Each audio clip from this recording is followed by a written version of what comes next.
Hello student, welcome to back my YouTube channel Shahadat study zone. Student, आज इस video में लेकर आए हैं कि एक पद्धति के मात्रक को दूसरे पद्धति में के मात्रक में बदलना, यानी बीमीय विधि से। यानी बीमीय विधि से एक पद्धति के मात्रक को दूसरे पद्धति के मात्रक में बदलना। तो आइए बिना देर किए हुए इस वीडियो को देखते हैं। तो किसी भी भौतिक राशि का आंकिक मान और उनका संगत मात्रक का गुणनफल नियतांक होता है।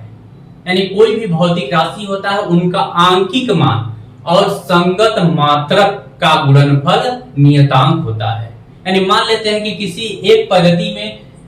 किसी भी भौतिक राशि का आंकिक मान n1 और दूसरे पद्धति में n2 हो तथा उनके मात्रक पहले पद्धति में u1 और दूसरे पद्धति में u2 हो, तब कोई भी भौतिक राशि p होता है तो यानी उनका n1 आंकिक मान और u1 यानी मात्रक का गुणनफल एक नियतांक होता है।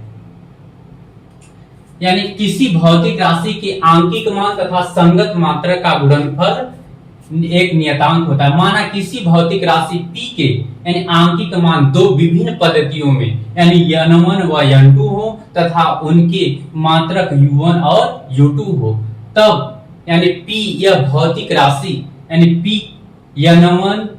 u1 बराबर n2 u2। यानी मान लेते हैं कि किसी भी भौतिक राशि की द्रव्यमान की विमाएं a और लंबाई की विमाएं b तथा समय की विमा c है। तब देखिए मान लेते हैं कि माना भौतिक राशि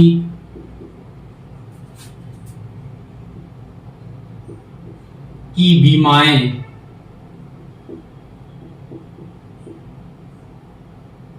द्रव्यमान में a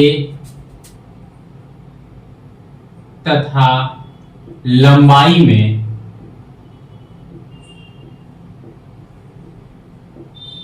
b और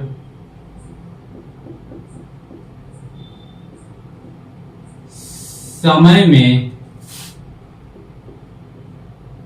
c हो, तो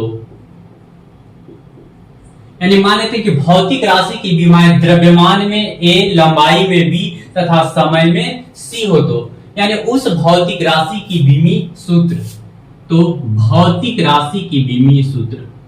भौतिक राशि की विमीय सूत्र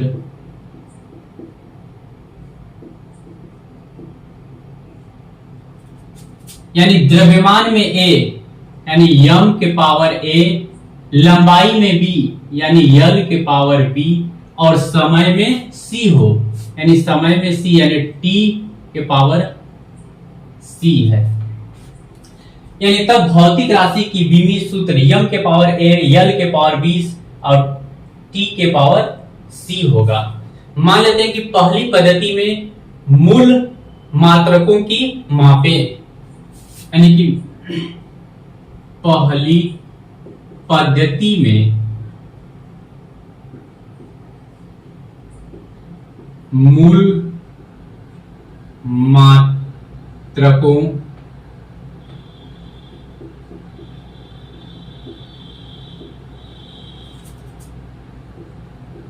की मापें m1 l1 t1 हो, तो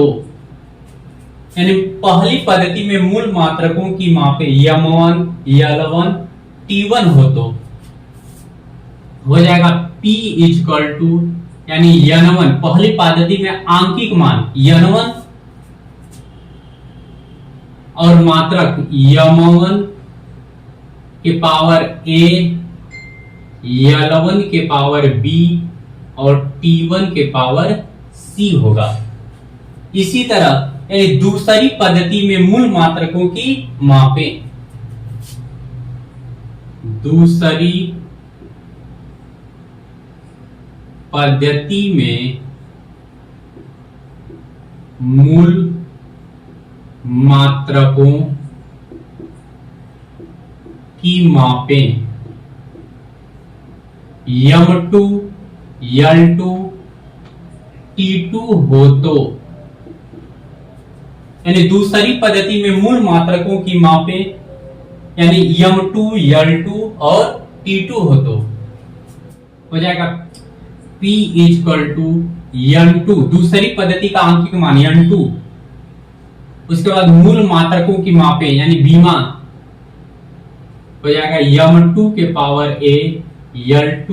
के पावर b और t2 के पावर c। तब समीकरण यानी एक से,